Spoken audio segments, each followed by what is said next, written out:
इतिहास इस बात की गवाह है कि दोस्तों, जिसकी बराबरी नहीं की जा सकती उसकी बदनामी शुरू कर दी जाती है। नमस्कार दोस्तों, मैं ज्योतिष आचार्य वासुदेव मिश्रा आपका अपने चैनल सत्य की खोज में हार्दिक अभिनंदन करता हूं। दोस्तों, आज का यह ज्योतिष का कार्यक्रम आप लोगों के लिए, हाँ जी, मिथुन राशि वालों के लिए बेहद ही ज़्यादा खास और विशेष रहने वाला है। आज हम जानेंगे मिथुन राशि का अक्टूबर 2023 के पहले सप्ताह के साप्ताहिक राशिफल के बारे में, मंथली प्रेडिक्शन।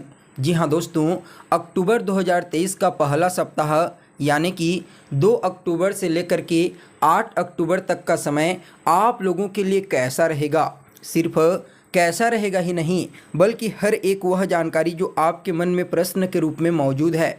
आपका स्वास्थ्य कैसा रहेगा, आपकी शिक्षा कैसी रहेगी, आपकी लव लाइफ कैसी रहेगी, आपका दाम्पत्य जीवन कैसा रहेगा, भाग्य, करियर, बिजनेस, व्यापार और फाइनेंस के दृष्टिकोण से यह सप्ताह किस प्रकार से रहने वाला है। नवग्रह मिलकर के आपको क्या फलाफल देने में सक्षम रहेंगे, हर एक जानकारी पूरे विस्तार के साथ आपको बताएंगे। इसलिए दोस्तों, वीडियो को बिना मिस किए अंत तक देखिए। यह जो ज्योतिष का कार्यक्रम है दोस्तों, यह आपकी जन्म की राशि चंद्र राशि पर आधारित है। अगर आपको अपनी जन्म की राशि मालूम नहीं है तो आप इसे अपनी प्रचलित नाम राशि के आधार पर समझ सकते हैं।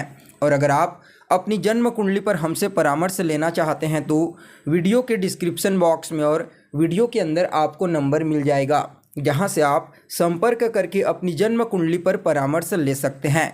तो चलिए दोस्तों, फिर करते हैं शुरुआत और जान लेते हैं यह सप्ताह यानी कि 2 से लेकर के 8 अक्टूबर तक का समय आपके लिए मिथुन राशि वालों के लिए कैसा रहेगा। तो देखिए दोस्तों, जो साप्ताहिक राशिफल होता है वह चंद्रमा के गोचर पर आधारित होता है। इसलिए चंद्रमा के गोचरीय स्थिति का पूरे सप्ताह आपको ज्ञान होना आवश्यक है। तो देखिए, आपकी गोचर कुंडली में चंद्रमा आपकी एकादश भाव यानी कि 11वें भाव में 2 अक्टूबर को गोचर करेंगे और आपके द्वादश भाव में 3 और 4 अक्टूबर को गोचर करेंगे, जबकि आपके लग्न भाव में 5, 6, 7 इन 3 दिनों गोचर करेंगे।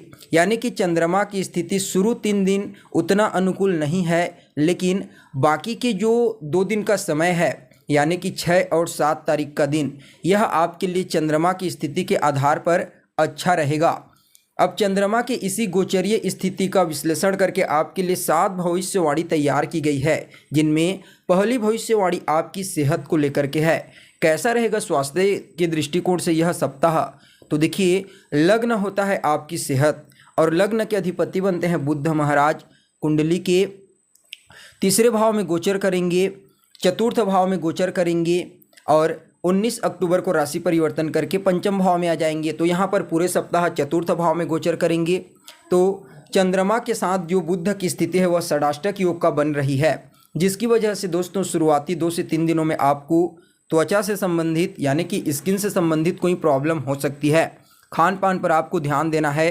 कफ, कोल्ड जैसी समस्या हो सकती है, इसका भी आपको विशेष रूप से ध्यान देने की आवश्यकता है। तो वहीं दोस्तों, आपके लिए दूसरी भविष्यवाणी आपकी शिक्षा को लेकर के है।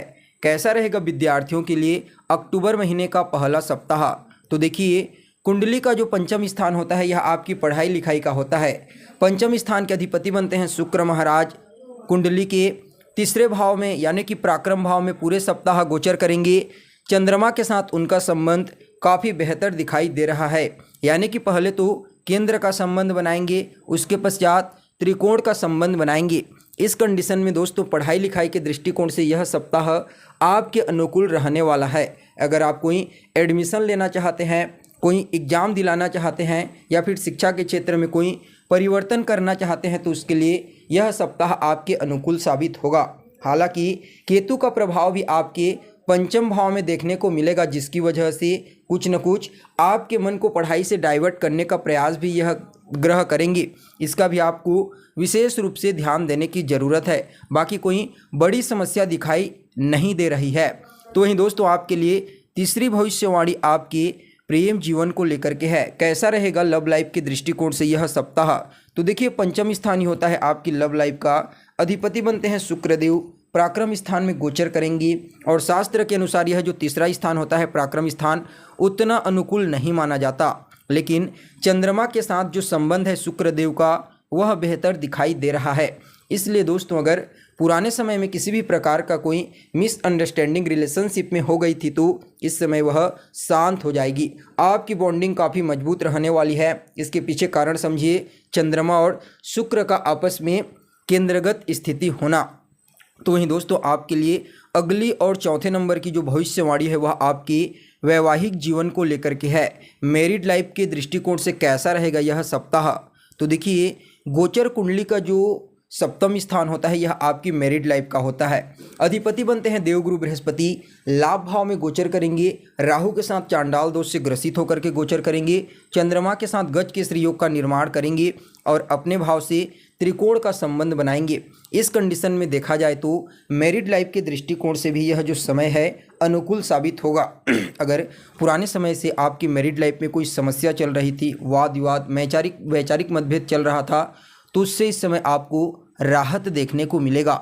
साथ ही दोस्तों अगर आपके पार्टनर कोई बिजनेस करते हैं, कोई व्यापार करते हैं या फिर किसी भी प्रकार का कोई नौकरी करते हैं, चाहे वो प्राइवेट हो या फिर सरकारी, उस क्षेत्र में इस समयावधि में यानी कि इस सप्ताह विशेष रूप से उन्हें लाभ की प्राप्ति होने वाली है, प्रॉफिट होने वाली है। यानी कि आपके पार्टनर के लिए यह जो सप्ताह है काफ़ी अनुकूल कहा जा सकता है। तो वहीं दोस्तों आपके लिए जो अगली और पांचवें नंबर की भविष्यवाणी है वह आपकी भाग्य को लेकर के है। भाग्य के दृष्टिकोण से कैसा रहेगा यह सप्ताह? तो देखिए गोचर कुंडली का जो नवम स्थान होता है 9th हाउस, यह आपके भाग्य का होता है और 9th हाउस यानी कि नवम स्थान की जो लॉर्ड होते हैं शनिदेव बनते हैं। कुंडली के नवम भाव में ही पूरे सप्ताह वक्र अवस्था में गोचर करेंगे, यानी कि शनिदेव अपने घर को बलवान बनाएंगे। भाग्य के दृष्टिकोण से यह सप्ताह आपके अनुकूल रहने वाला है।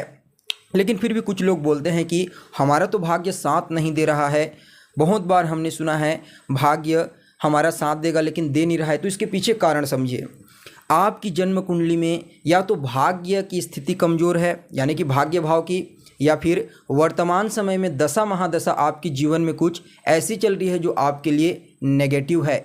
यही कारण है कि आपको गोचर में जो ग्रह सकारात्मक होते हैं उनका परिणाम प्राप्त नहीं होता। इसलिए दोस्तों अगर आपको भी ऐसा लगता है कि भाग्य का साथ आपको देखने को नहीं मिलता, जब भी आप कुछ भी कार्य करते हैं, कोई नया कार्य करते हैं, कोई धार्मिक कार्य करते हैं, तो उस समय किसी न किसी प्रकार की बाधा उत्पन्न हो जाती है, परेशानी उत्पन्न हो जाती है, तो आपको किसी अच्छे जानकार ज्योतिष से अपनी कुंडली का विश्लेषण करवाना चाहिए और अपने भाग्य की स्थिति को परखिए। तब जा कर के आपको गोचर में जब ग्रह सकारात्मक स्थिति उत्पन्न करते हैं तो उसका पॉजिटिव रिस्पॉन्स देखने को मिलेगा।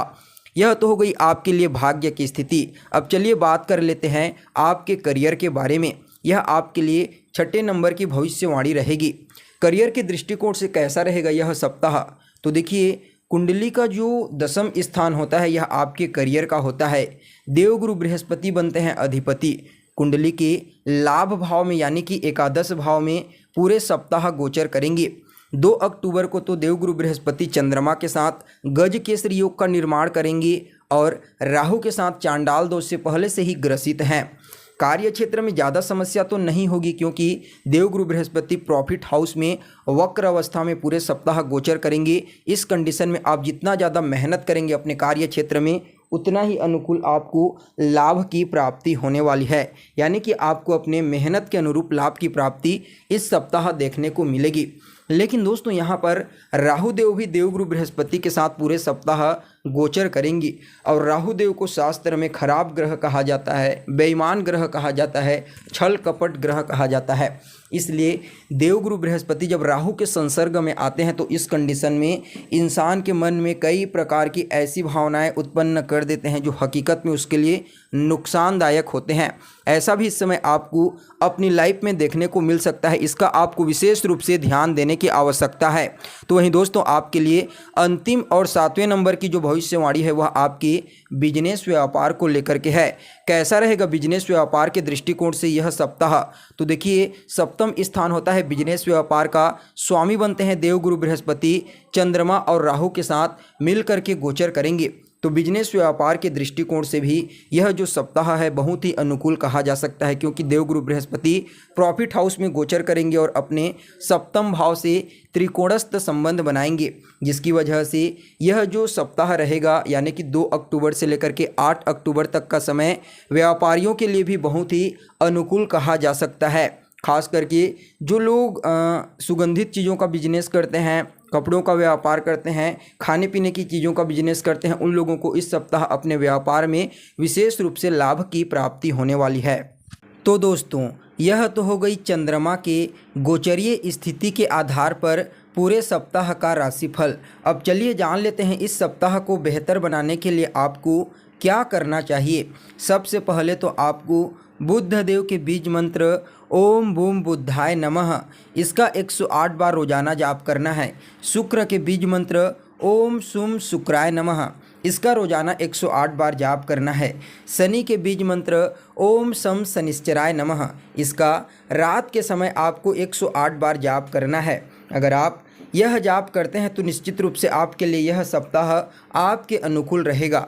तो दोस्तों, कैसी लगी आपको जानकारी कमेंट कीजिए, लाइक कीजिए और बने रहिएगा हमारे साथ। फिर मिलते हैं एक नए और ताज़ा एपिसोड में। तब तक के लिए नमस्कार।